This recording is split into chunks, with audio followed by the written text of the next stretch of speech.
रखने का कार्यक्रम तो नहीं था, सिर्फ इतनी बात थी कि आके देख के मैं ये बता दूंगा कि किस जगह पे कमरे बनाने हैं। और यूँ भी कह दिया था कि ज़्यादा किसी को बताना नहीं, 5-4 आदमी आ जाइए बस। यहाँ के देखा तो आपने तो अपनी मर्जी से काम कर लेते हो ना। जल्दी बोला नींव रखनी है, सत्संगियों को भी ये कह के बुलाया हुआ नींव रखेंगे आज। नींव रखने का टाइम थोड़ा था, लेकिन पता नहीं इनको क्यों ना नींव रखने का कोई जिक्र बात थी नहीं। बताओ एक आदमी भी किसी के आगे बात हुई हो। कल शाम को तो बोल रहा था कि हाँ भाई सुबह आएंगे एक बार और बता देंगे किस जगह पर हमने क्या करना है।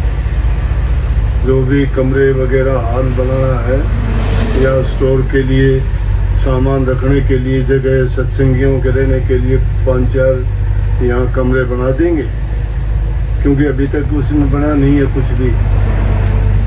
लेकिन जल्दी इतनी लगती है, सोचते हो कि एक ही दिन में सब कुछ बना के खड़ा कर दें। धीरे धीरे रे मना धीरे सब कुछ होए, माली सींचे सो बड़ा ऋतु आए पर। देसी भाषा में अपना हरियाणा में कहते तावड़ा सो बावड़ा, समझ गए? अंग्रेजी में भाव से हेस्ट मेक्स वेस्ट, जल्दबाजी खराब करती है। कोई भी काम करने से पहले योजनाबद्ध तरीके से काम किया जाए, उसके बारे में अच्छी तरह सोच लिया जाए, उसकी रूपरेखा दिमाग में होनी चाहिए। हमें क्या करना है, कैसे करना है, हमारे पास कितना बजट है, इस काम को हम कर पाएंगे या नहीं कर पाएंगे। जब तक ये सुनिश्चित नहीं हो जाए तब तक आदमी को किसी योजना, कोई काम, कोई कारोबार को हाथ नहीं लगाना चाहिए। और ये तो संगत का काम है, चलो। लेकिन फिर भी कोई भी बात हो ना, ये आम जीवन में भी मैं बताता हूँ आप लोगों को, कोई भी काम करने से पहले सोच के करना चाहिए। करने से पहले सोचो, सोचने का मतलब उसका परिणाम सोचो। अब कई बार क्या होता है, देखा देखी कितने लोग आते हैं, बोला जी मैंने काम किया था, मैंने दुकान की थी, मैंने वो काम शुरू किया था, लेकिन उसमें तो मैंने मार खाई, सारी पूंजी भी डबो दी और काम भी नहीं चलता। क्यों नहीं चलता? पढ़े लिखे लोग, आज का ज़माना बड़ा समझदारी का है। लोग कहते हैं, पहले अंग्रेजी में एक शब्द आता मार्केटिंग। मार्केटिंग किसको कहते हैं कि वो काम करने से पहले आदमी ये सोच ले कि मैं जो काम करूँगा वो काम चलेगा कैसे, उसका परिणाम मुझे कैसे अच्छा मिलेगा। अब काम शुरू कर लिया किसी के देखने से, यहाँ उस काम की कोई ज़रूरत है ही नहीं, तो माल अगर बनाओगे वो बिकेगा नहीं, तो तुम्हें मिलेगा क्या? पूंजी थी वो तो उस माल में डबो दी, माल तुम्हारा बिका नहीं, अपने आप बैठ गए। इसलिए किसी भी काम को करने से पहले ये देखना चाहिए इसकी कंजम्पशन कहाँ होगी, इसके ग्राहक कहाँ होंगे, ये आसानी से उनके पास कैसे पहुँचेगी, तब हमें लाभ मिलेगा।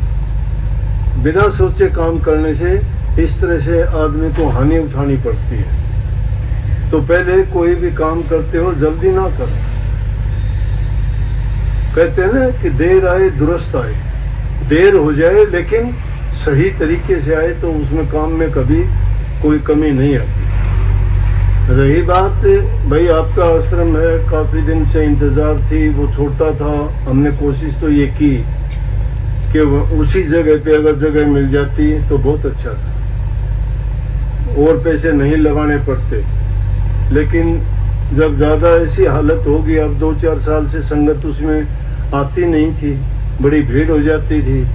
फिर मेन रोड का था, मुश्किल होती थी। मेन रोड तो यहाँ भी है लेकिन अब खुले में है। 2-4 साल तो इसमें काम चलेगा। और यूँ कितने बड़े आश्रम लोग, संगत तो बढ़ती चली जाती है। एक साल में कम से कम कितने बढ़ जाते होंगे? 15-20 हज़ार तो आराम से बढ़ते होंगे।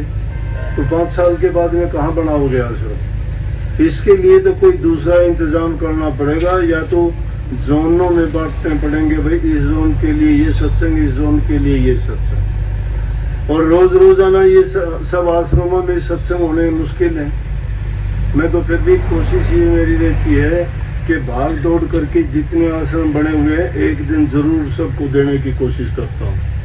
इसके बावजूद भी इधर उधर जाना पड़ता है। दूसरे भी कई कार्यक्रम ऐसे हो जाते हैं, दूसरे धर्म वाले भी बुला लेते हैं तो वहाँ भी मैं जाता हूँ। तो समय तो आप देखोगे उतना ही है, काम बढ़ता जाता है, तो उसके लिए कोई ना कोई तो सोचना पड़ेगा। लेकिन अब ये जगह ऐसी है कि आराम से शांति से 5-7 साल तो आपको सोचने की जरूरत नहीं पड़ेगी। एक आदमी का काम नहीं, संगत का काम है। सबको आशीर्वाद है कि सेवा का मौका मिलेगा तुम्हें। जिस प्रकार की भी सेवा तुम कर सकते हो, शारीरिक तन की सेवा कर सकते हो, मन की सेवा तो सब करते ही हो। सभी चाहते हो हमारा आश्रम अच्छा हो, संगत ज़्यादा हो, ज़्यादा सत्संग फैले, हमारा नाम ऊंचा हो। ये सब ऊंचे बड़े करने के लिए आपको खुद को ऊंचा बनना पड़ेगा, खुद को अच्छे गुण अपनाने पड़ेंगे, बुराइयों को छोड़ना पड़ेगा। सत्संगियों में प्यार तभी बढ़ेगा कि एक दूसरे से प्यार करोगे। किसी का दिल जीतना आसान काम नहीं होता। जब इंसान बुराइयां छोड़ देगा, दूसरे के हित की बात करेगा, दीन गरीब की सहायता करेगा, बूढ़े बुजुर्ग की सेवा करेगा, तो समझो कि वो सत्संग के लायक है, सत्संग में उसने कुछ सीखा है। और वैसे सत्संग में तो आगे देखा देखी, लेकिन सत्संग का असर क्या है, घर के बच्चों को भी नहीं सुधार पाए हम। आप तो सत्संग में आ जाते हो, बच्चे कहाँ जाते हैं आपके, ये आपको पता होता है क्या? फिर बच्चों की शिकायत करते हो कि बच्चा कहा नहीं मानता, बच्चे ने अपनी मर्जी से शादी कर ली, वो दूसरी जाति में शादी कर ली, अब वो शादी करके कहता है मैं शादी तोड़ूंगा। ये क्यों ये समस्याएं पैदा होती हैं? ये हमारी केयरलेसनेस है, माँ बाप की लापरवाही है। बच्चों को संस्कार नहीं देते, बच्चों को पास बैठा के उनको अच्छे गुण नहीं देते। हाँ, उनको बिगाड़ने में जरूर मदद करते हैं। उनको बिगाड़ने में मदद क्यों करते हो? उनको आज़ादी देते हो। वो तुम्हारे कहे में नहीं है, तुम उनके कहे में चलते हो। उनकी इच्छा, हर इच्छा पूरी करते हो। तुम्हें पता है कि ये इनकी इच्छा पूरी करते हो अच्छी नहीं है, फिर भी पूरी करते हो। उनकी फिर वो आदत बन जाती है और वो करते करते फिर इतने स्वतंत्र हो जाते हैं कि किसी भी चीज में आपकी सलाह उनको अच्छी नहीं लगती। जब तुम लोग सत्संग में आते हो, घर जाके बच्चों को अच्छी शिक्षा देते हो क्या? उनको कहते हो कि बेटा सत्संग में जाना चाहिए। कई आदमी, ये लड़कियां आके शिकायत करती हैं, कहती है मेरा घरवाला मुझे गालियां देता है, कहता है सत्संग में नहीं जाने दूंगा। ठीक बात है, क्यों नहीं जाने देगा? तुम्हारी कमी है। तुम अगर सत्संग में आते हो, तुमने सत्संग के गुण अपना लिए, तो तुम एक आदमी को भी नहीं सुधार पाते क्या? उसको ये कहो कि तुम सत्संग में खुद चल के देखो। अगर सत्संग कोई बुराई बताता है, कोई गलत काम सिखाता है, या तुम्हें कोई गंदी आदत सिखाता है, तो सत्संग में आप भी ना जाओ और मुझे कभी नहीं जाने देना। लेकिन जिस सत्संग में जाने से हमारा परिवार सुधरता है, हमारी बुरी आदतें सुधरती हैं, हमें जीवन जीने का तरीका मिलता है, मन में शांति आती है और हमारे सारे शुभ और नेक काम करने की प्रेरणा मिलती है, तो फिर उस जगह हम क्यों ना जाएं? अगर उसमें बुराइयां हैं तो हम नहीं जाएंगे। ये बात आप नहीं बता पाते हो, लेकिन आप तो चल के आ जाते हो, बच्चों को नहीं लेके आते। जिस काम के लिए बच्चों को आगे करना चाहिए, अगर तुम अच्छा मानते हो और सत्संग अच्छा है तो बच्चों को आगे कीजिए ना। कहो उनको कि बेटा सेवा करने से ये मिलता है, भक्ति करने से ये मिलता है, सत्संग से बुराइयां छूटती हैं। संगति का सवाल आता है, संगत जैसी करता है इंसान वैसे ही उसमें गुण पनपेंगे। नेक इंसानों की संगति करोगे, नेकी सिखा देंगे आपको। चंदन के बाग में अगर आग, ढाक, बबूल के पेड़ हो तो उनमें भी चंदन की खुशबू हो जाती है। इतर बेचने वाला अपने हाथों पे रोजाना इतर नहीं लगाता, लेकिन कोई खरीददार आता है, बेचने में देने में उसके हाथों में जो लग जाता है उसको सुगंधी वैसे ही मिल जाती है। गंधी उसको देती नहीं, फिर भी उसको सुगंधी वैसे ही मिल जाती है। अच्छों की संगति करने से इंसान में अच्छे गुण पनपते हैं। लेकिन हम क्या करते हैं, हमारे पल्ले कुछ होता नहीं है, बखान शुरू कर देते हैं, भाषण देना शुरू कर देते हैं, उनको कहते हैं ये करो वो करो, क्या आपने कर लिया? घर जाते ही उनको गालियां देते हो, गलत तरीके से पेश आते हो, फिर क्या सीखा? सत्संग आदमी को धैर्य सिखाता है, सत्य बोलना सिखाता है, प्यार सिखाता है, बूढ़े बुजुर्ग की कदर करना सिखाता है। परमात्मा ऐसे नहीं मिलता। परमात्मा कोई ऐसी वस्तु नहीं है किसी की ठा के जेब में डाल दी, पंसारी की दुकान नहीं है कि पुड़िया बांध के आपको दे दी। जिसने ये नेक कर्म करने सीख लिए परमात्मा के पास पहुंच गया। वो परमात्मा के ये गुण है, नेकी। तुम्हारे दिल में दया है, तुम्हारे दिल में प्रेम है, तुम्हारी सेवा भक्ति है। जो सेवा भक्ति नहीं जानता वो प्रेम भक्ति नहीं कर सकता, प्रेम भक्ति नहीं कर सकता, गुरु भक्ति नहीं कर सकता। गुरु भक्ति करता है वो प्रभु की भक्ति करता है। गुरु सिखाता क्या? मुझे स्वार्थ नहीं है किसी से भी, मेरा कोई दुश्मन नहीं, कोई प्यारा नहीं है, और हो तो सब मुझे बहुत प्यारे हो। अगर प्यारे नहीं होते मैं क्यों अपना टाइम बर्बाद करता? मैं चाहता हूं सब अच्छे बने, मेरे पास जो है वो बहुत अच्छे से अच्छा हो, उसका नाम ऊंचा हो, देखने वाले भी कहें ये सत्संगी है। तो बड़ा कौन बनेगा? जो बड़े काम करता है। नेकी करो, सत्संग ये सिखाता है। सत्संग में बुला के ले जाते हो, निमंत्रण देना पड़ता है। क्यों? नेक इंसान बनने के लिए इससे बड़ा नेकी की पाठशाला कोई नहीं है। ये रूहानी कॉलेज है, इसमें रूहानियत की शिक्षा मिलती है। और रोग सारे इसमें कटते हैं। जब इंसान बुराइयां छोड़ देता है, बुरी आदत छोड़ देता है, शारीरिक शक्ति बल उसको पूरा मिलता है। और जब शरीर उसका स्वस्थ है तो मन भी स्वस्थ होगा।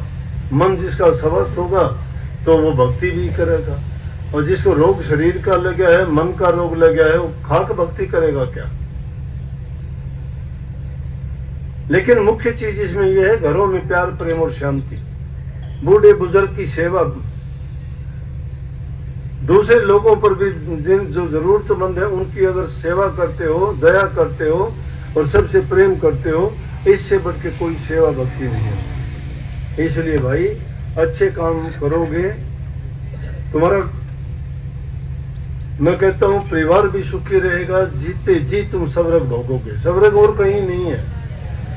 जिसकी जिंदगी में घर में परिवार में सुख नहीं, शांति नहीं, शराबी कबाबी हैं, झगड़ालू हैं, लड़ाई झगड़े करते हैं, जबान जिनकी गंदी है, गलत बोलते हैं, वो नरक के समान है। और जिस घर में शांति है वो स्वर्ग है। जहां सुमति वहां सुख नाना, जहां कुमति वहां दुख बेजाना। जहां सुमति है, जहां अच्छे गुण है, प्यार है, प्रेम है, शांति है, वहां नाना प्रकार के सुख है, स्वर्ग है वो। और जहां बुराइयां हैं, पाप कपट है, एक दूसरे का कहा नहीं मानते, ईर्ष्या द्वेष है, लड़ाई झगड़े होते हैं, उस घर में लक्ष्मी भी वास छोड़ देती है। उसमें काल अपना अड्डा जमा लेता है, सबकी बुद्धि पर बैठ के सब गलत काम करवाता है। बेटा बाप का कहा नहीं मानता, बेटी माँ का कहा नहीं मानती, सास बहू का नहीं मानती, सब घर में झगड़े लड़ाई। तो ये काल का यही खेल है। वो नरक के समान घर बन जाता है। कोई भी काम करोगे फायदे के लिए नुकसान होगा। अच्छे काम करने वाला अगर अच्छा होगा उसका तो भी भाग जाएगा, वहां टोटा गरीबी अपने आप छोड़ जाएगा। मेहनत करता है आदमी, वो समझता है वक्त की जरूरत को। इसलिए इन बेकार की बातों को छोड़ के जीवन इंसान का बहुत बहुमूल्य है। लेकिन जो मूर्ख लोग नहीं समझते हैं, जिनकी बुद्धि पर काल बैठ जाता है, उनको कौन समझाए। परंतु वो जब नहीं छोड़ते अपनी बुरी आदत को, तो हम अपनी अच्छी आदत क्यों छोड़ लें। हमारा फर्ज बनता है उनको अच्छे बनाने के लिए कोशिश करते रहें, और अभ्यास करने से एक ना एक दिन जरूर सुधर जाएंगे। अभ्यास करने से तो रस्सी भी पत्थर की शिला पर निशान डाल देती है। तो इंसान तो बुद्धिमान है, विवेकशील है, समझदार है, इसको पता है तेरा किस चीज में तेरा सही है, किस चीज में तुझे नुकसान है। जो अपने गुण दोषों को पहचान लेता है वो इंसान अपने जीवन में कभी दुख नहीं पाता। तो अब तो समय इतना ही था भाई, ज्यादा टाइम नहीं देंगे। अब नींव वाला काम तुमने कर ही दिया तो करके ही जाएंगे।